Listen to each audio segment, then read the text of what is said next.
Alright, what is going on, everybody? It is Matt Nabong with Fight Media coming at you with yet another video, guys. Thank you guys for tuning in for today's video. It's going to be an interesting one. Very exciting. Today we're going to be talking about Gervonta Davis and whether or not he's too emotional. This has been a thing that I've talked about with a lot of people, a lot of, people within the sport of boxing and, just fans in general, analysts. They've all said the same thing, that Gervonta is a very flamboyant fighter. He has a lot of emotion. He comes from a rough area. He always talks about it and how it's built him. It's kind of made him into the fighter that he is. It's the reason why he's so successful. But, a lot of people are very concerned that, his emotions can sometimes get the best of him. And people think that that could play a factor into, his fighting ability. They always make the comparison, even though they're completely different fighters, in my opinion, not even close. Floyd Mayweather and Gervonta Davis. I think that, it's more of the apprenticeship. It's more of the, the passing of the torch, in terms of being the face of boxing, because, Tank's a very big name, and we know Floyd, the best of all time, in my opinion, and, he's definitely the best defensive fighter that we've ever seen. Tremendous IQ, but something that we've always noticed about Floyd is that he never went into a fight with emotion, fighting with emotion. So what I mean by that is, with all the animosity, he's had a lot of fights. Think of any fight he's had.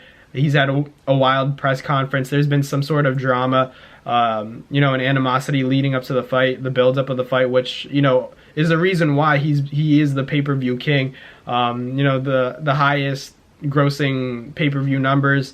Check the list online, Google pay-per-view numbers. You'll see a name, and I'm pretty sure it's Floyd. So that's just testament to his ability to sell fights. But more importantly, I want to talk about his ability to, leave that out of the ring come fight night.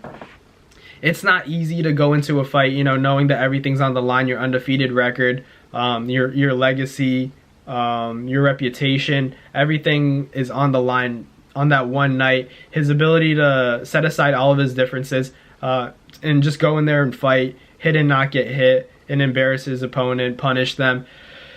It's insane, because you don't really see him losing his composure within a fight. We've seen him hurt. Everybody likes to talk about, the Marcos Maidana fight where he got rocked a few times, where Shane Mosley rocked him twice in their fight early, but he keeps his composure. Probably the best chin I've ever seen. Just the ability to stay calm, while the storm is taking place. It's not easy to, get hit. You hear the crowd roaring, stuff like that. People talk trash back to Floyd, but at the same time, he's always been able to keep his cool. Being able to keep your composure is the most important thing in the sport of boxing, and I think that's something that, Floyd Mayweather has tried to teach Gervonta Davis. I don't know if you guys have seen the All Access with Leo Santa Cruz. It was a while back, but he said that, when you get Gervonta Davis who's fighting, with his heart, you get the okay Tank. And he also said that, when you have him fighting with his mind, you get the great Tank. You get the best Tank, the best version of Tank.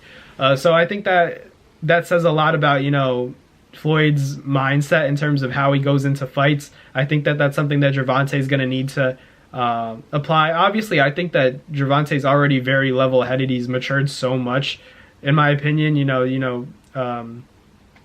Missing weight, doing things irresponsibly. There's been a lot of criticism that he's received, but at the same time, when it comes to the sport of boxing and getting in the ring, he's been very effective in terms of, the way he handles himself. He's been getting guys out of there. Beating a lot of well-known people, and he just sells out. He sells out in terms of, no matter how many rounds that you may take from Tank, he's going to get you. He's going to catch you, and, that power is undeniable. It's something to, that always keeps fighters honest, and it's scary. It's scary if you're a fan of, the guy that's fighting Tank. For Rolly Romero, he was bagging some rounds early. Some people had him ahead. I had it, relatively close as well, but, it doesn't matter once you land that shot. It's like that Deontay Wilder effect. But I think that, Tank's improving his ability to keep his composure, stay focused on the task at hand, which is to get the job done. I think that's going to be where it separates, what separates him from the rest of the pack when it comes to fighting the best. Guys like Devin and Shakur, that's where it's going to take place. That willingness to improve and keep your composure, keep your calm, keep your cool. Don't talk to guys in the crowd. Obviously, it's entertaining stuff.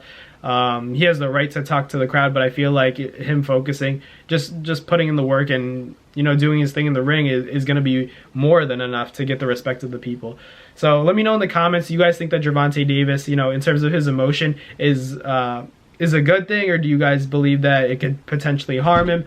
Obviously, I think it's a balance. I think it like anything, there are pros and cons to it, but at the same time, I think that Gervonta is constantly improving. So I think that as he improves, even more with keeping his composure, and at the same time develops his skills and continues to carry that power throughout different weight classes, there's no stopping that guy. But let me know in the comments what you guys think. I'm always reading the comments, appreciate the feedback always. But thank you guys for watching this video, and I'll catch you guys in the next one. Peace. Well, that's gonna do it for another NASFight Media video. Thank you guys so much for watching. I hope you guys enjoyed. Thank you guys for the constant support. Salute to you always.